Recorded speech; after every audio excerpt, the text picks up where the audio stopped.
Rock is still upset about. He was in a game called Spy Hunter Nowhere to Run. This is a 2006 game on PS2. He was in a game? Yes, he was. I completely forgot about 2006 Spy Hunter Nowhere to Run, 51 on Metacritic. But he came on the Game Awards. We didn't mention it last time, but he came on the Game Awards and he's like, I don't appreciate you Game Informer, that you gave Spy Hunter a 3 out of 10. And I was like, I don't even remember your game, man. So go sit down somewhere. Nobody remembers.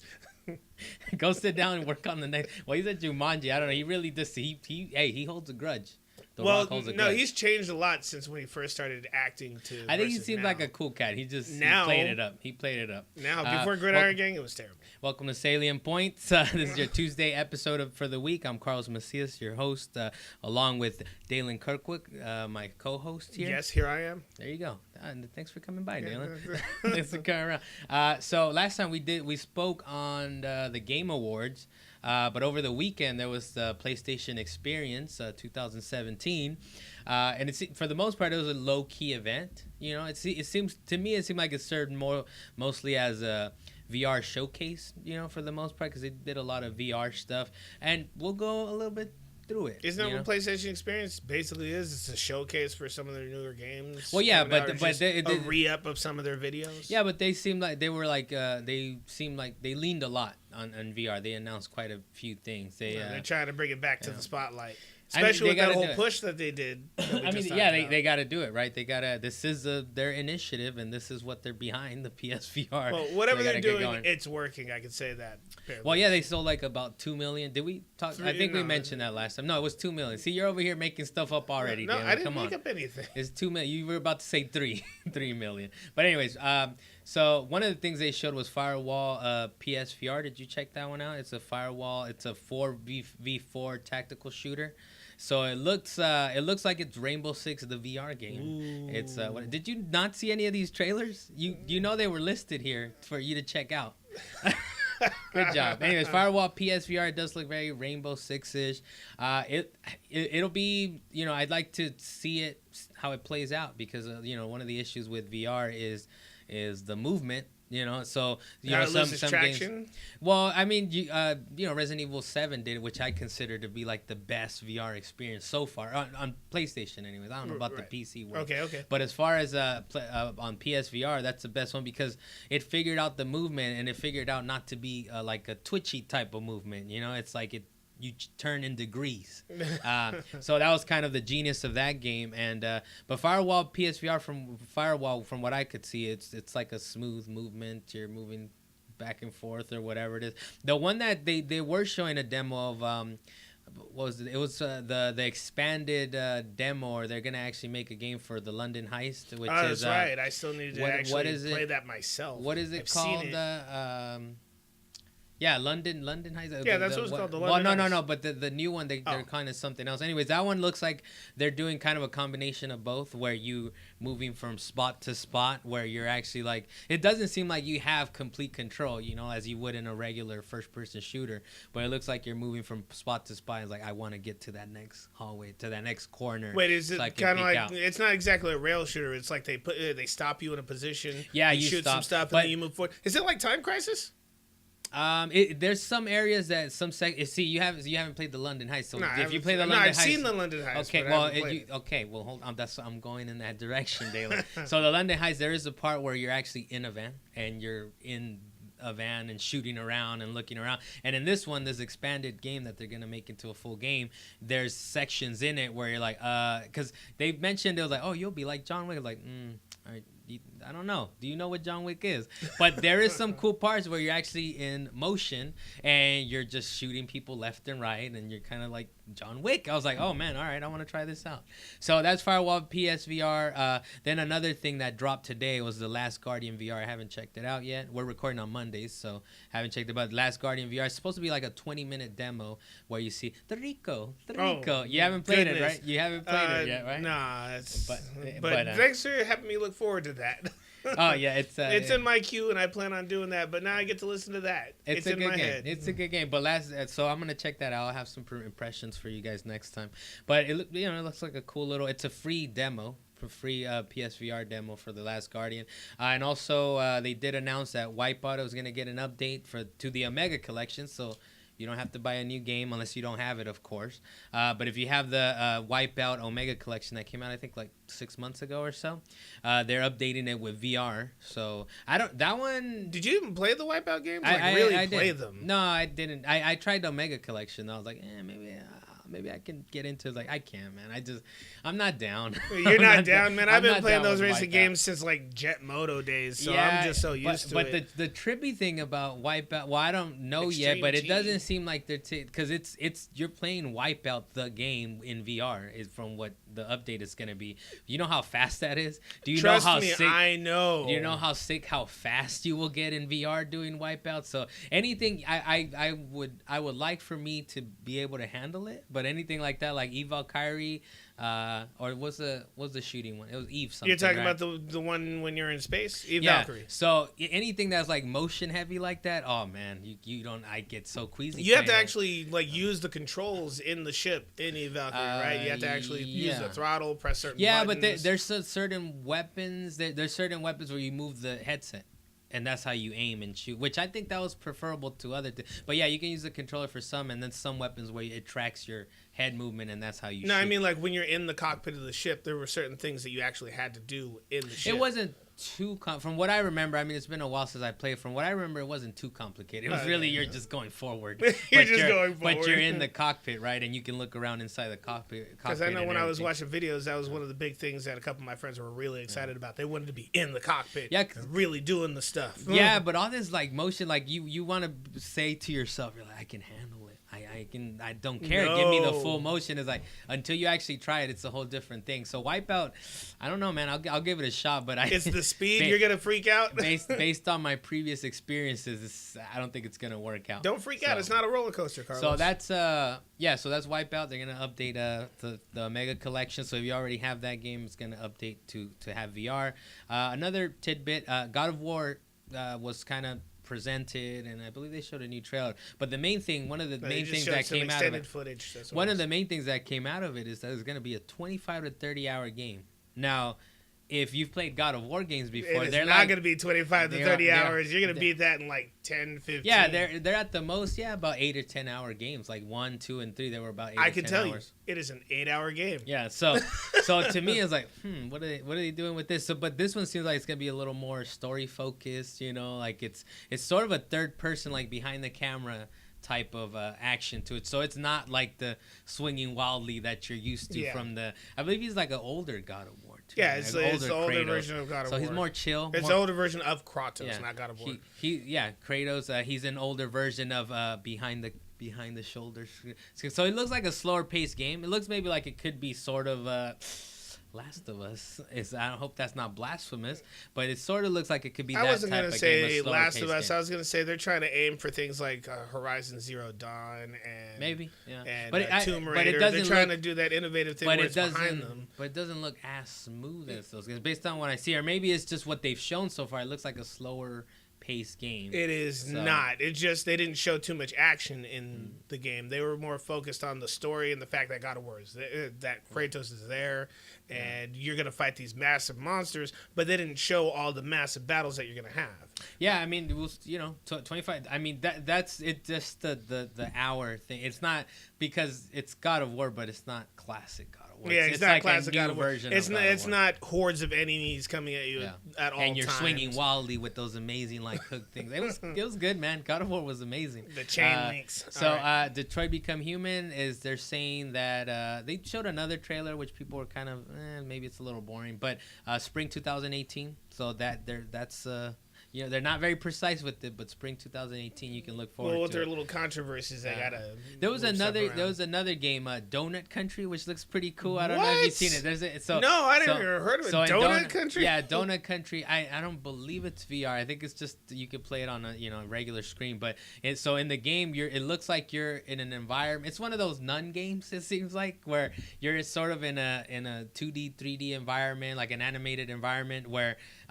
you have control of a hole, and anything wherever you move the hole, things fall through. So like you put what is he talking about? you put the hole under a couch, the couch goes through the hole. You put a cat Is under it a puzzle the hole. game or something? It seems like it's like I said, it seems like it's a nun game. It seems like it's one of those like, this is not really a game. It's not a game. It's just there. It's a game because you have control over it. It's just something you could do for fun. That's what. Yeah, it is. so it looks interesting.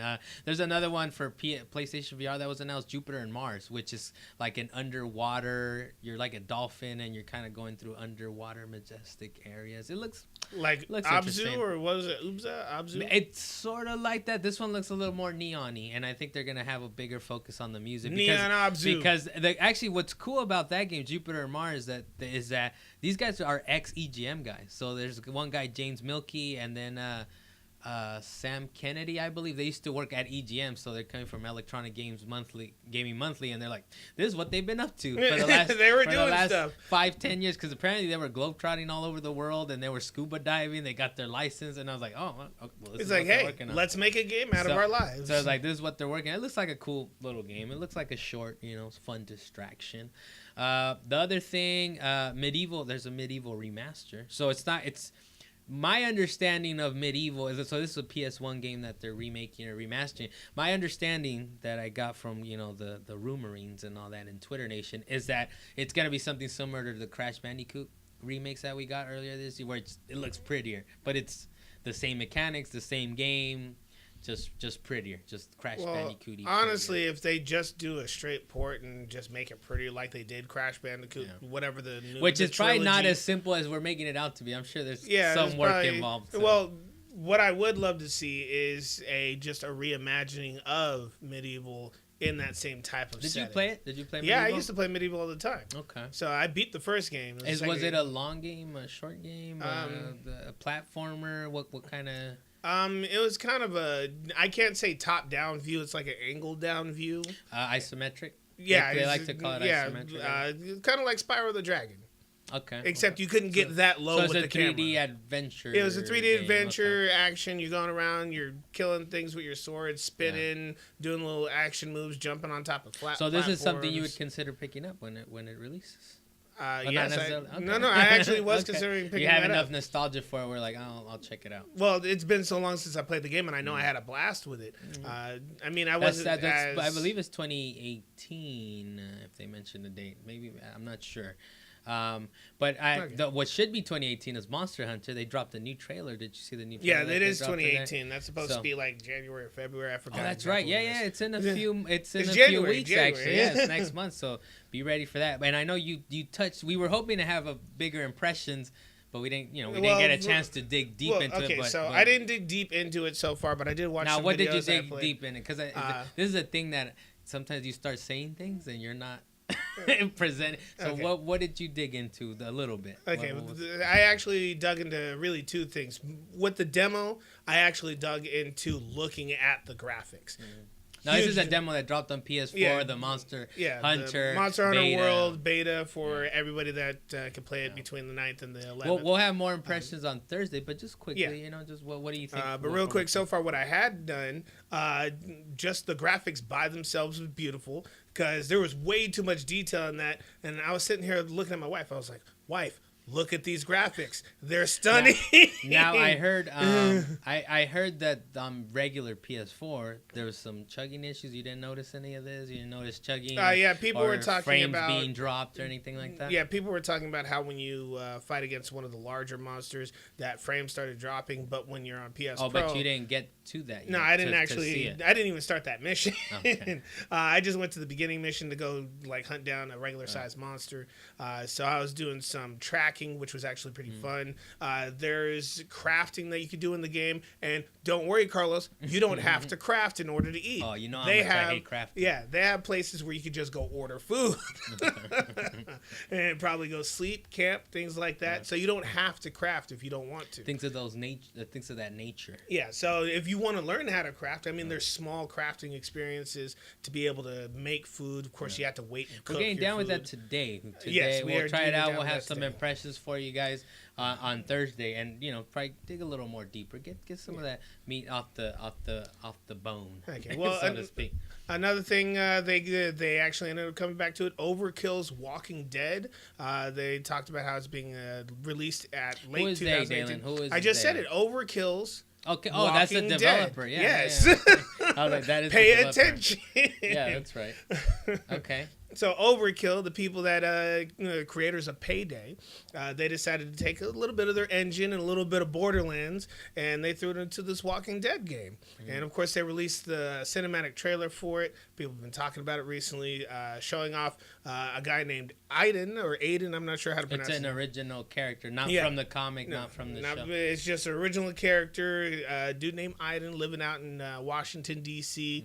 Mm-hmm. He was walking through a post-apocalyptic D.C., Washington, D.C. And, well, I got to say first is that it was like modern day, and then they did this whole time skip where he woke up on a bench, and suddenly it was post-apocalyptic. I'm like, man, this man fell on hard times. This is in the trailer. Yeah, this is the trailer. This is what happened. That's what happened in the trailer. And then he kind of went looking for a fight. He was walking around with a baseball bat, just traipsing through some dead traffic. I didn't get a chance to see. Is it a first person shooter, or it looks more like a first person action? Weapons. I'm not 100% sure if it's third or first.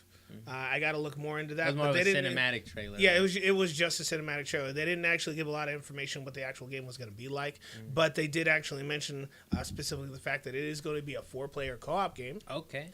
They're going to have 4 separating characters, much like Borderlands, where each one has their own skill tree. Okay, I see where the Borderlands. So there's a significant comparison between Borderlands and this particular game as of right now. But release date. Yeah. No, there's no release date. Late 2018. Are you listening to a word I'm saying? I'm hearing. I'm just hoping the listeners catch all this information. All right, so late 2018, the game is supposed to actually come out. Hopefully, it comes out when it's supposed to. Yeah. But in one of our recent podcasts, we recently talked about Telltale's Walking Dead, their final season coming out. The Walking Dead survival instinct was apparently terrible. It's horrible. It was horrible. 360.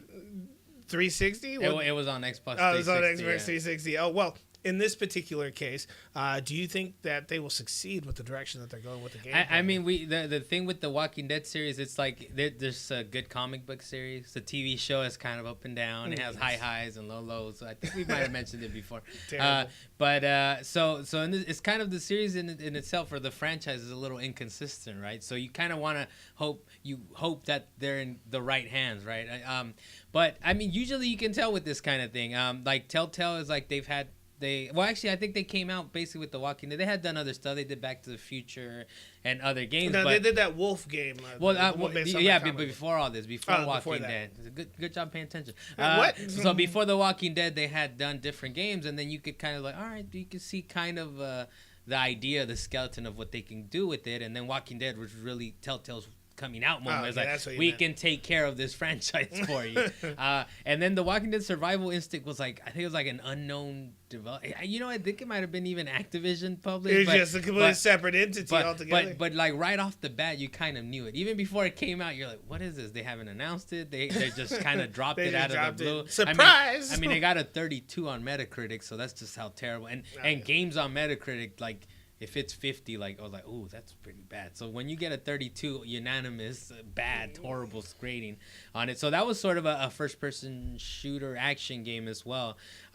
So this one, I mean, I think Overkill, they've proven themselves. They're proven they've definitely shooting. proven themselves. I mean, they got Payday 2 that sold really well. Yeah, they're and then proven. they did that free release, and people really wanted to do it. So they're a proven developer. They've done Payday, so they at the very least, they know how to do 4-player co-op. Now, what they have to prove is that they'll be able to do a good leveling system, because there's got to be leveling to it and all that. So, they have good pedigree. We'll see. Pedigree? They have good pedigree. They're coming from a good pedigree. All right, we're going to use the term pedigree. It's certificates. They have certificates. No, I'll call it pedigree. They come from good pedigree. The word means that that's from high standard. I know what that means. But they have my stamp of approval. That's what. Yeah, so we'll see how they do with the game. I mean, they've been around for a while. They can do first-person shooters, so. I'm looking forward to it. So we'll move on to the next thing we have here. Capcom's finally taking the Switch seriously. Yeah. They're actually releasing a Street Fighter 30th anniversary next year, May 28th, on the Switch, Xbox One, PS4, and PC. Now, for the Street Fighter 30th anniversary, the games included, it's gonna be 12 of them, Dalan. It's okay. Don't get too scared. Street Fighter 2. Street Fighter 2 Champion Edition, Street Fighter 2 Hyper Fighting, Super Street Fighter 2 The New Challengers, which came out on the Switch already, so you guys should probably trade that in and get some money out. I think finish your list. Last I checked, just quick aside, I'm trying to help people with their cash flow. All right. Last I checked, apparently you get like about $16 on that Switch version. So go get those $16 and then pick that'll go towards this $40 version. Street Fighter 2 The New Challengers, Super Street Fighter 2 Turbo, Street Fighter Alpha, Street Fighter Alpha 2, Street Fighter Alpha 3, Street Fighter 3, Street Fighter 3 Second Impact, Street Fighter 3 Third Strike, and the ones that are going to be online enabled are Street Fighter 2, Street Fighter 2 Turbo, Street Fighter Alpha 3, and Street Fighter 3 Third Strike. Breathe. Yeah, I had to get through it. Get through it. So those are the ones going to be online enabled. Capcom CEO Haruhiro Sugimoto, in an interview with Nikkei, mentioned that the home portable console concept works better than expected, and the company is interested in porting games that weren't available on Nintendo consoles previously. According to that's Nintendo everything. So I mean, a couple questions, Dalan. Yes. Are you pumped for this Street Fighter collection and the future of Capcom on the Switch specifically? I'm pretty sure you're gonna procure a Switch. The library is growing. At some point, I'm gonna procure a Switch. Mm-hmm. I will have it in my inventory at some point. But as to whether or not I'm more excited for it to be on Switch, I'm excited for the company to actually be able to expand in that direction, because originally, they had games on Super Nintendo and stuff like that. So it's nice to have them broaden their range of sales once again, keep themselves going. There's also the fact that I'm glad that they put all these old school games in one place and very accessible for people to be able to play for, I'm going to say, an affordable price. $40 doesn't seem too bad. Yeah, it doesn't seem too bad, especially when you're getting 12 games. You're not gonna play all 12. Which one's No, from you here? will. You buy that. If you buy that, you'll try at least all of them once. Yeah, you're saying you will, as in everybody. I don't think so. I think somebody will get this. It's a new community to play online with. They'll do it specifically for those games. They'll just jump into Street Fighter 3 Third Strike and be like, why would I play anything else? But how about you? So you can say you personally, what would you play? No, what I would say is, for anybody who buys it, try all of them at least once, just so you get the feel of what Street Fighter had to go through in order to get to where we are Fighter today. 1, man. We were talking about this off air, but Street Fighter 1 was rough. It was Street Fighter. Street Fighter had not become Street Fighter. You could barely recognize Ken versus how he is today. It was one player, correct? Or no, it was two players. Street Fighter 1. Oh, the original Street Fighter. Original Street Fighter. It was one player. One player. So that's not Street Fighter. Yes. But it's really cool because in this collection you actually see the evolution, right? Like, yeah, that's what I'm talking about. Play all of them at least once. These are the characters in this one, and then if you, I would think only if you're good enough, you're noticing some of the movements, right? That are like, oh, they changed this up. Even if you're not good enough, you will notice it. You'll notice the fluidity of it. You will notice it every time. Yeah, so I will most likely skip this, but if you grab it, Dalan, I will play it with you. Sure, I'll give it I'll give it a go. You gonna show up at my house? Probably not, but if you come over, bring a copy of the game. But this is, so this is just one instance where Capcom is like, they're, for the longest, or for this last year earlier, I know there was conversations like, where's Capcom? Where's Capcom? And now Mega Man 11, Mega Man Collections, everything is going to be on the Switch all in one go. So Capcom is, they're throwing all their chips on the table. I think they just have like a slate that they like to put out every so often. Well, they do, but I mean, it's got to be justified. Like, where were these collections on Vita? So no, we had Third Strike on Vita at the time, so it's Vita on there, but it's like are you sure? Yeah, I'm pretty sure it was on Vita. Don't know. I remember watching people playing a Street Fighter on Vita. You feel like I'm wrong. This is possible. I feel like this is not concrete this one I'd have to actually go back and look. I can't remember. But I think it's pretty good for Capcom, and it's like of course they're just re-releasing stuff, but at the very least, you got the games that people missed and people loved. Yeah, at the very least, the CEO has come out and said like, hey, we're kind of looking for, and the cool thing I think is that they're even saying they'll consider releasing games that never came out on NES, Super Nintendo, and 64. So Just even stuff that never came out on Nintendo, like we're still gonna throw it on Switch. Now they just need to do that with the Dragon Ball Z fighting games, and we'll be good. All well, right. but is that Capcom? No, that's not. Then Capcom. what are you talking about? I'm just saying that somebody needs to do Dalan. that. All right, let's move on. All right, What's all right. Another piece of news that recently happened, and they're going to be patching this tonight. Bungie had actually released a statement in regards to things that were happening in Destiny, and it got pretty bad for a minute. So Bungie talked about the updates for the new content, which locked people and alienated them from the content that they already had and paid for. Pretty terrible. One of their statements, their quote was, "With Curse of Osiris now live, it's clear that we've made some mistakes." Mistakes were made. Mistakes were made. Yeah. But to be fair, it was in the attempt to keep content for players relevant, because in the original game Destiny 1, how Vault of Glass was this epic thing that we loved, and then as time went on, everybody just kind of floated away from Vault of Glass or Vault. Is this because what I had heard was what the issue that I had heard? Maybe this is what you're referring to. I might actually answer your question with the rest of what I'm going to say. I'll let you finish. So what they ended up doing, which is why the whole issue occurred, they required that you needed the latest expansion in order to play some of the upcoming content, like prestige mode, or of course the new raids, or some of the things would be moved only to the expansion part in order to keep all the weapons and drops relevant or up to date. But that is what alienated the people who didn't get the expansion. So, for example, this meant that you couldn't play the prestige mode for the Leviathan, which came with the game. It was affecting it. It was affecting normal gameplay. Like, so what it is, just to simplify it a little bit. Oh, that's what I'm doing. Just to simplify. This sounds a little complicated. Well, just to simplify it, so you bought Destiny 2. Right? Destiny 2 came out. You're leveling up. You're playing at the highest level that you're allowed to. That's right. Now, with the new expansion, it dropped. So with the new expansion, it updated across the board these different high-level activities. Now, the problem is, if you didn't buy the new expansion, you can't hit that level. You're locked out of these high-level activities now because you don't have the new content to participate in. That's only half of it.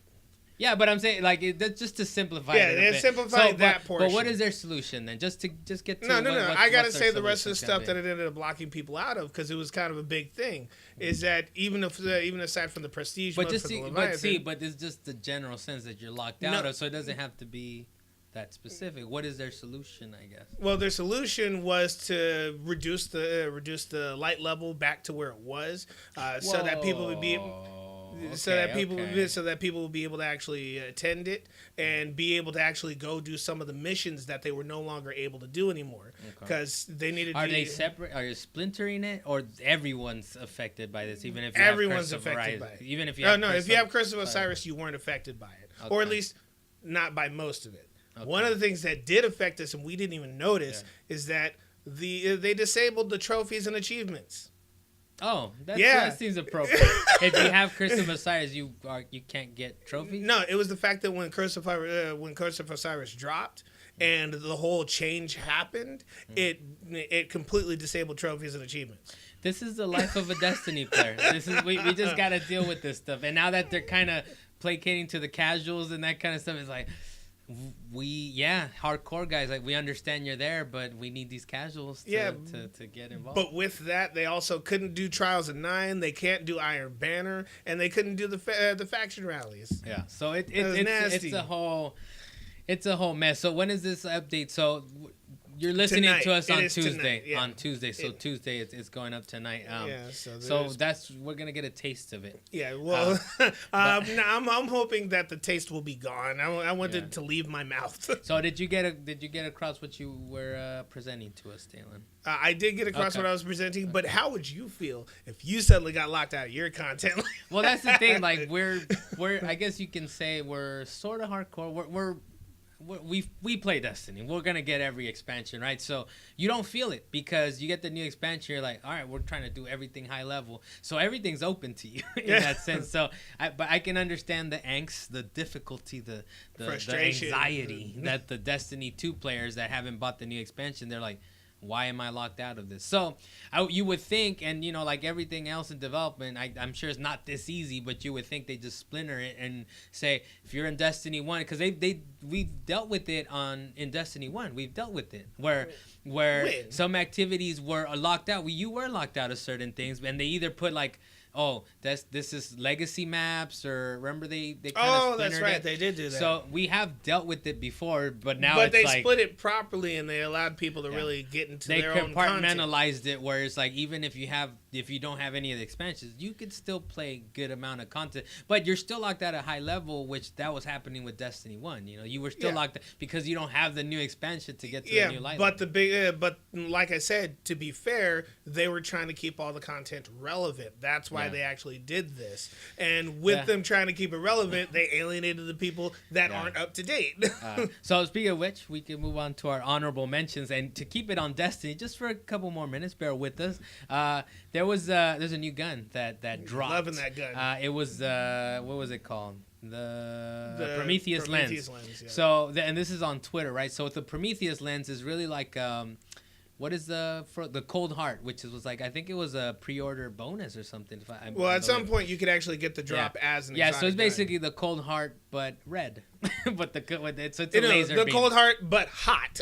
So, it was super. So this is a really broken weapon, and it's broken in the sense that you can just melt people. It was OP. Can just melt well, people. for the regular going out and doing adventures and killing enemies, it actually wasn't OP. But then when you went into PvP, suddenly people melted. Like so and Bungie came out and they're basically saying, hey, like, I hope you had your fun. So on Twitter, I hope you had your fun. On Twitter, Bungie said this through their official Bungie Twitter. They said, as laser tag weekend comes to a close, we're making good on our promise to address the fact that Prometheus lens is way too powerful.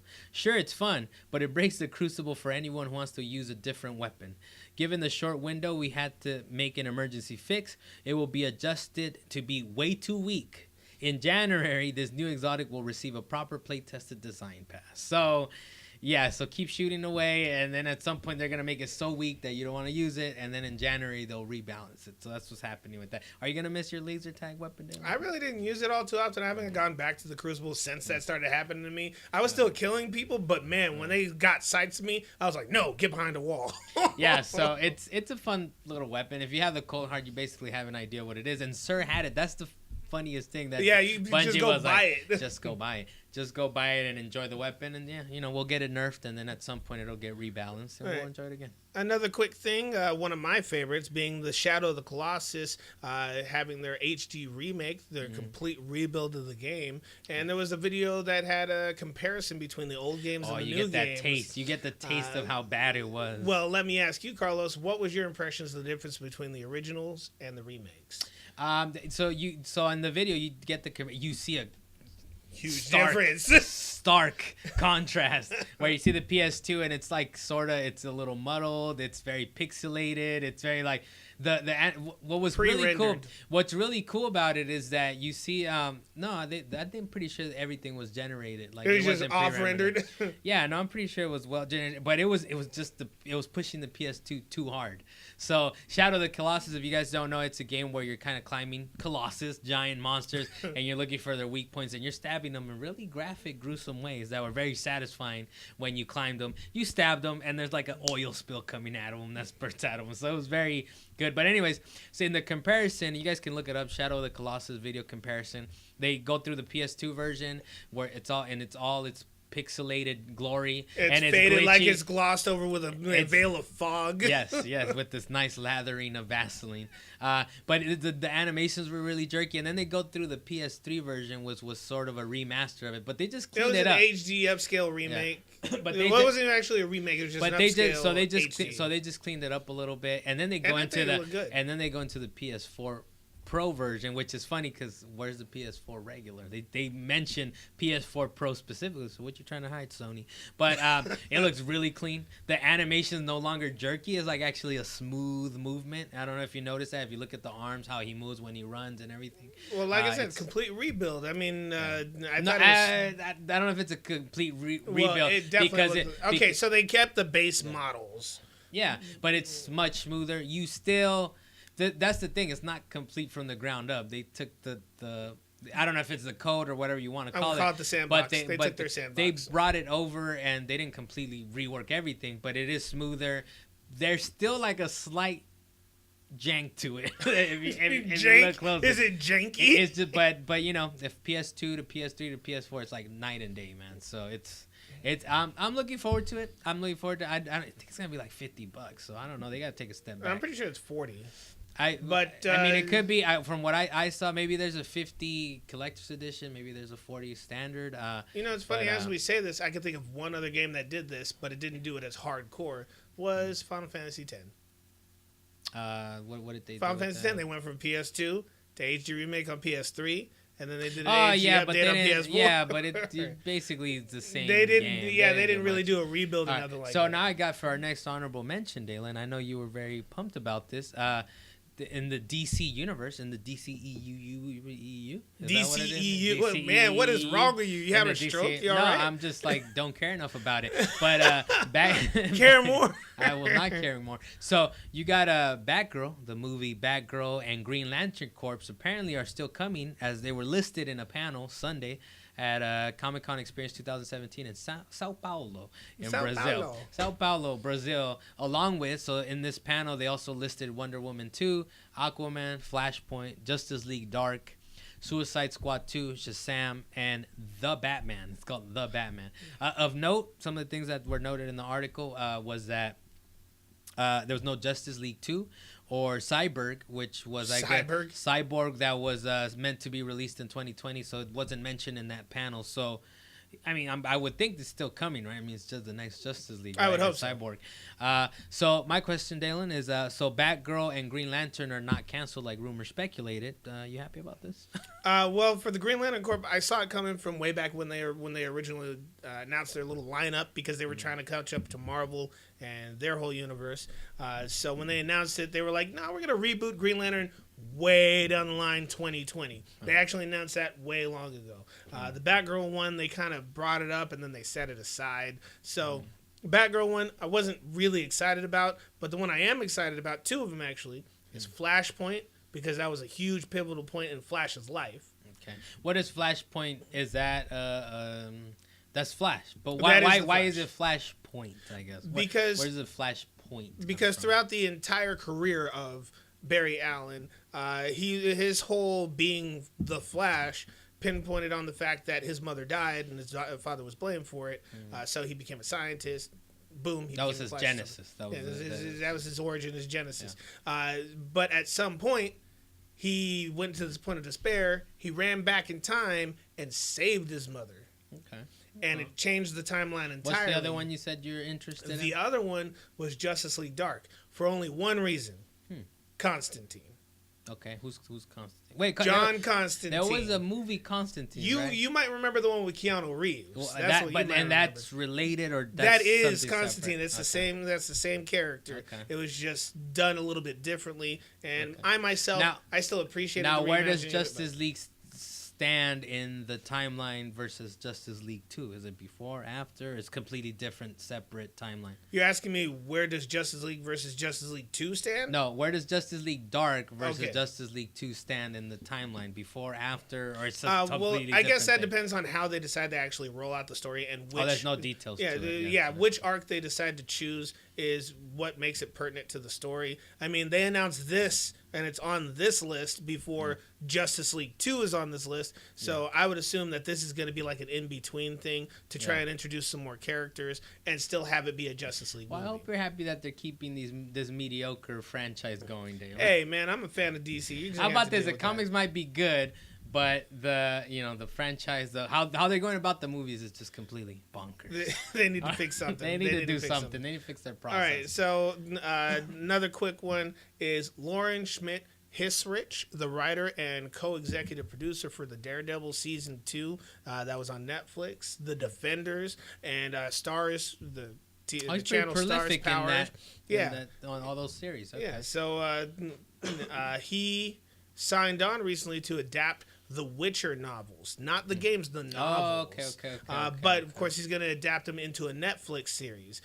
Fact being is that it was a book that turned into a game for CD Projekt Red, who apparently they adapted the books. Yeah, they adapted the books first into games. this massive game, which became super popular over time. But as we've seen in the past, on multiple occasions, trying to adapt a video game into a TV series or movie has pretty much failed. Is it supposed to be animated, live action, or did they say? Or they didn't actually detail all that. But I'm gonna ask you: do you think that, based on the history of turning a video game into a series or movie, even with this particular thing being a book adaptation, do you think they could actually create something that lives up to the hype that is The Witcher? It's like what we spoke about before, because I think the Witcher series, a book series, it's like where's it from? I don't want to get it mistaken. It's like Eastern European, maybe. Yeah, I'm not gonna guess, but it's actually it's like an important series, like an important book series, not just like a random Harry Potter book or something. It's like very legit for legit literature, and it's like we said earlier. It just depends on. I mean, the guy wrote Daredevil season 2. Did you think that was a good season of Daredevil? No spoilers. Did you just think it was good or no? Did you just think it was good or no? Yes, okay. I do think it was good. So there you go. So based on that, maybe it's got a chance. It's got a chance. I don't know if it can be as big as the games or not. I mean, the games took their own artistic license for it, so now they're going to take it from the books into the series, and we'll see how that one goes. Yeah, but I think there's going to be that disconnect between gamers and book readers, because the people that are going to play the games... but that happens pretty regularly. Yeah, but there's going to be a huge disconnect. Yeah. You're going to have the gamers that only really know the games, and the book readers that know what the story was really like, and then they're both going to look at this like, who's wrong? Yeah, of course. As fans will just get up in arms about anything. Szechuan sauce. Yeah. So next honorable mention we got on here. So Last of Us Part 2 game director Neil Druckmann said on a PSX PlayStation Experience panel this past weekend that the game is 50 to 60% done and will be shown at E3 2018. Some of the other tidbits in the panel discussion include that Druckmann said he was teasing that a character is pregnant, possibly Ellie, and that the majority of the game will take place in Seattle. So for you Second Son fans, you'll get some more Seattle taste of it. Infamous Second Son. No, I got that. Now, for me, it's like, well, if they said they're 50 to 60% done, I mean, I thought this was a 2019, maybe pushing on 2020 game, but this might be like a late 2018, early 2019 release at this point. What do you think? I'm just hoping they don't rush it, because Last of Us, they took their time, and it came out to be this beautiful thing that just morphed into a and Uncharted 4 was delayed too, where it's like, oh, it's ready to go. It didn't matter.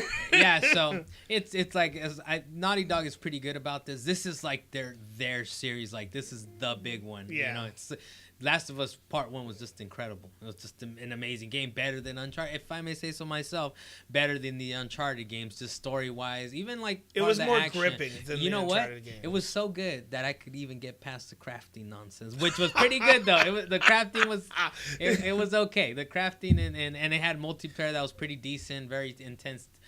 So I think they'll take their time if they have to. I mean, they say it's 50-60% done, but maybe the 10% takes them a year to do, or a year and a half, or whatever. So, but I think this means late 2018, early 2019. Yeah, I would say probably early 2019, if anything, because could go like June, because I think Last of Us 1 was June, maybe June, July, or like it was an early. And it was summer. It was a summer game. It was like a summer, maybe a little before summer game. But yeah, man, I'm pumped and. Everybody's pumped. The moment they dropped that 5-minute trailer for it, which is a little too gory for some people. But the moment they dropped that trailer, everybody was ready. So it'll But you're talking about possibly Ellie being pregnant. That's there's only one character that we really know of that might. He's the father figure. He was hinting at it.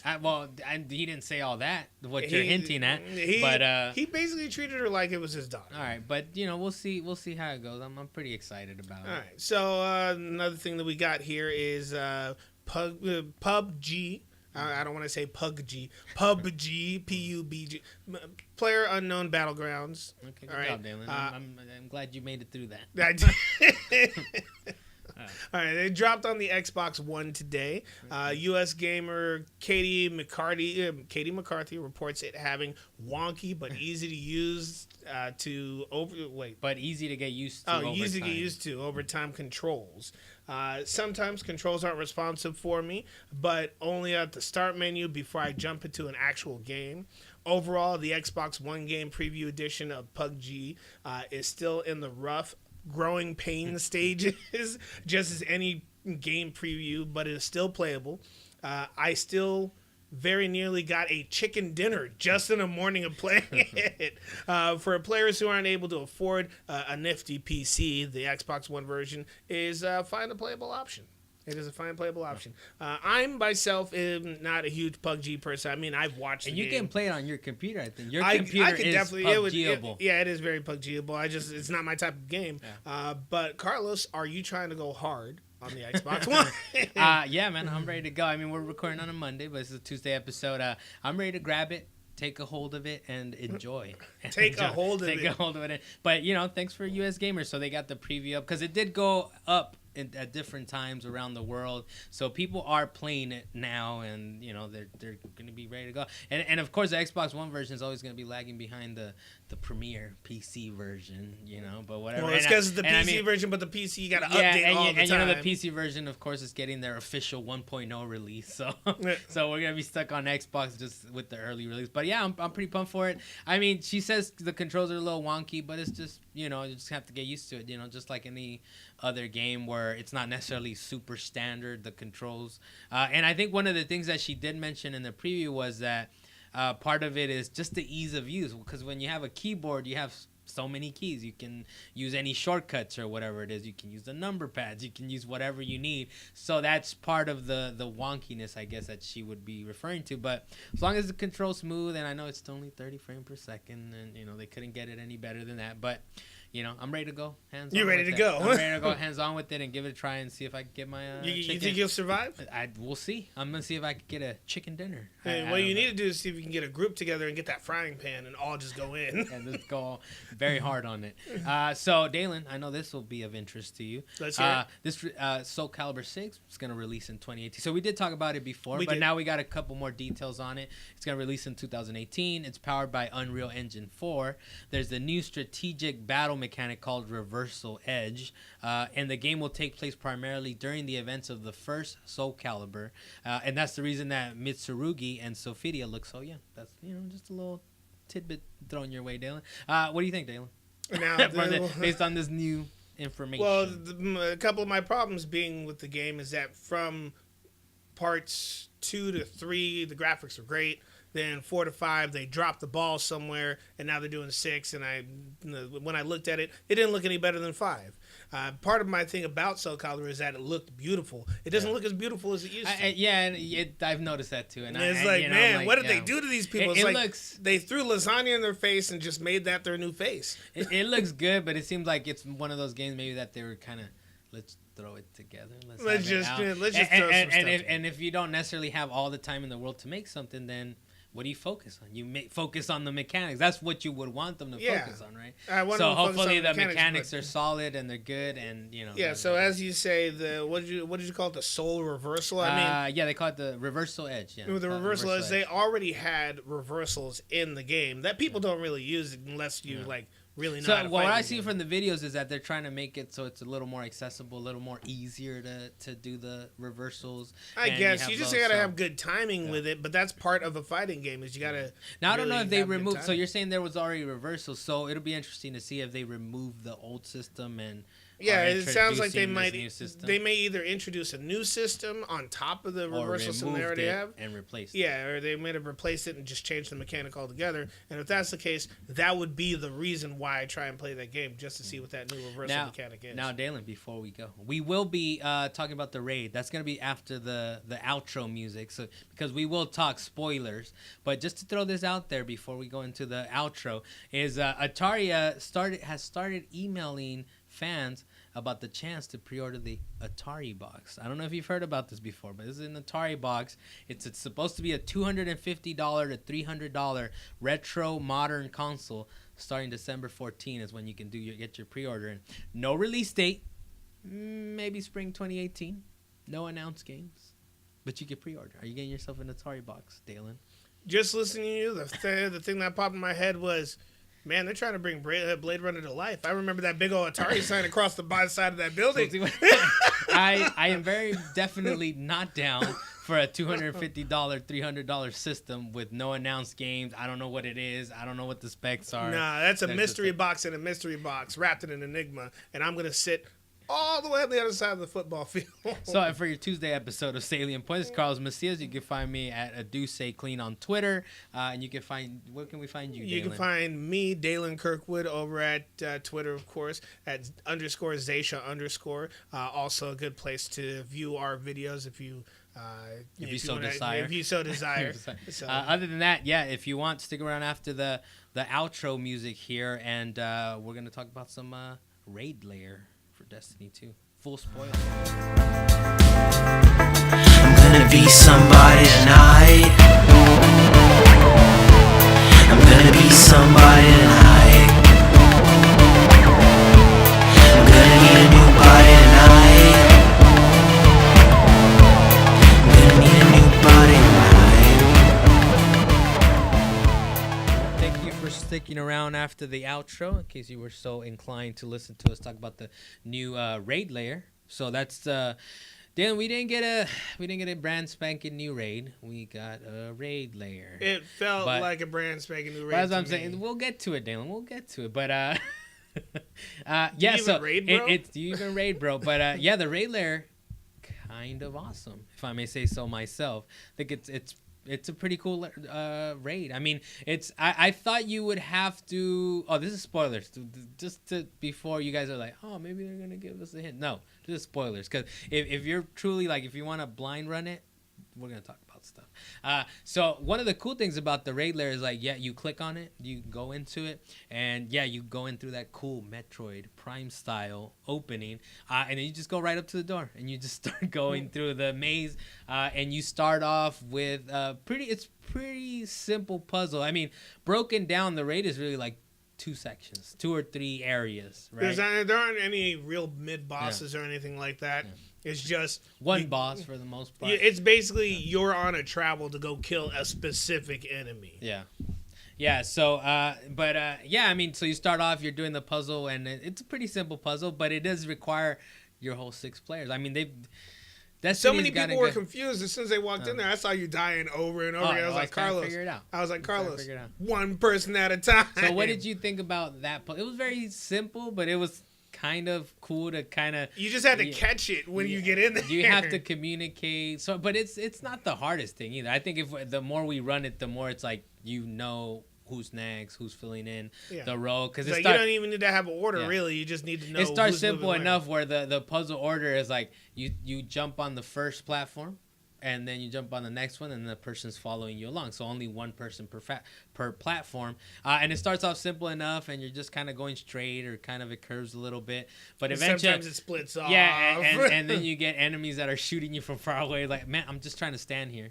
I'm just trying to survive.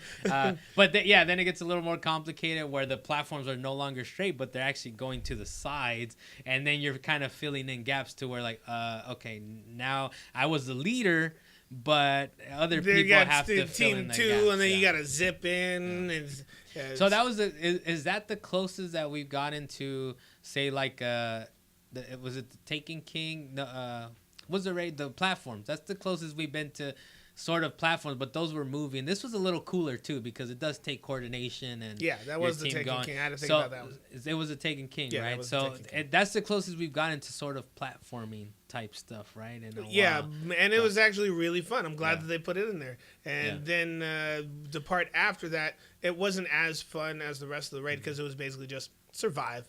You just kill everything. Well, the next area after that it was basically just survive. It was so there's sort of a small, and then you go into the next area where You shoot out of a what? You shoot out of the barrel of a very long, very awesome, beautiful man. gun. It's really it's just awesome launch. because we play with a couple groups, right? And they're all like, "That looks like a barrel." And the first time we were like, "It does look like a barrel of a gun." And then we're like, "Oh, okay, well, I guess we're gonna stand here." We just got shot out of this barrel of this gun. What? Yeah. So, but it's pretty cool. The second time we went through it with the group of people, where they're like, "That looks like a barrel of a gun," and we're like, "Yeah." Let's go check it out. And they're like, well, we're just getting launched into space. But what's cool about that is they could have taken the easy way out, and it could have just been a fake danger. You know how some games do, like, you're in danger, but not really at all. This one, you're falling through space because you're shot out of the barrel of a gun. And there's debris. and there's debris and all kinds of stuff. That can actually kill you. So you actually have to pay attention where you're going to land. Otherwise, you will get murdered. No, but that actually reminds me, or I can't say it reminds me, it makes me think of the fact that in between each section, there is a nice transition. Like when you first go into the raid, there's this whole magnet thing that pulls everybody forward and you fly through the raid. Are you saying like where you're regrouping with your group? When you're with your group and you're going to the next section, that travel is actually, it's probably the most awesome part of the raid is the travel. Yeah. And then when you actually get to the two sections where you do fight, one was very underwhelming. So it is. So then you get to the boss, which is huge. Yeah, it's only two sections when you fight. You get the area with the enemies after you do the platforms, and then you do the barrel thing, and then you get to the boss, and you're like, and it's a two-stage boss. But as far as what we're getting from that, it's a boss. It's a big boss, but it's a boss equal to, I would say, any other boss. Like. At the end of a raid. Yeah. Like I would say it's equal to the one that's just in this one, Destiny 2, you should have been playing it, right? If you're playing Raid Lair. So, you know, the robot boss or whatever, when he's drinking out of his chalice or whatever. Yeah, we just shoot him. We just shoot him and kill him. We don't even know his name. But it's equal to that. It's equal Callus. Callus. So it's equal to those bosses where it's like the raid itself is shorter, but the boss is basically a regular boss, what you would expect from any other boss in Destiny. It's a two-phase boss, which they've kind of started. Were they always two phases? Yeah, they've always been pretty much two phases. Well, all the big bosses have been two phases. Yeah, so it's a two-phase. Whatever the name of the big robot boss was at the end of the Machines, the Wrath of the Machines. There was who was it? Not Eric's? No, not Crota. You had two sections. Well, you didn't have two sections for Crota. Yeah, that was, I think, a very simple. Yeah, it was just getting to Crota, and then when you got to Crota, but it had an amazing hallway, which I missed. We were doing Callus again. We were doing that the regular raid. And you reminisced. I reminisced. Like, man, I miss that exciting hallway at Crota's End where we're trying to get to the hallway before the door closes and everybody's got to be fast. And you got to have two people shooting rockets, so there's that film that doesn't go over the door. So, but this one's really cool, man. I think I do like the mechanic of where you have to charge weapons. That you're not automatically, like, given a weapon. You're like, you're going to charge this, you're going to wait a while, and then you're going to be able to grab it. And so you have to coordinate, all right, we're trying to shoot so you're first trying to shoot the doors off, so to speak. Doors. Or you're trying to shoot the walls so they don't explode. Yeah, so that on this big boss, you have diffusing bombs. Sides. That's what it is. So you have three different sections, three different sections with 2 doors per section, and you're trying to get the right colors or elements to shoot down the door, which is pretty cool. And then you start to understand the colors, which is what any good game does, really. It's teaching you while you're playing what you're learning if you're competent. Yeah. So that was pretty cool. And then we haven't been able to beat Phase 2, but Phase 2 we kind of get the idea. We know how to beat Phase 2. It's just having it wasn't even the fact that we couldn't execute it because we survived the whole time. At that point, it was the DPS.